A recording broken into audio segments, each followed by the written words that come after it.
cientistas de Sydney calaram uma série de ideias alarmistas sobre a nossa linha da cintura. O ano de 2006 vai ser um marco no que se refere à obesidade, até por causa dessa conferência. Lá, os números foram colocados sobre a mesa.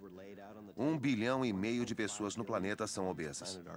As crianças desta geração podem ser as primeiras da história a morrer antes de seus pais em virtude dos problemas de saúde causados pelo excesso de peso. Prevê-se que os casos de diabetes em todo o mundo dupliquem nos próximos 20 anos. E o mais assustador, nenhum país escapa. A obesidade pandêmica se espalhou por quase todas as regiões do globo. O fato é que o mundo está ficando gordo. Uma pessoa é considerada obesa quando tem índice de massa corporal igual ou acima de 30.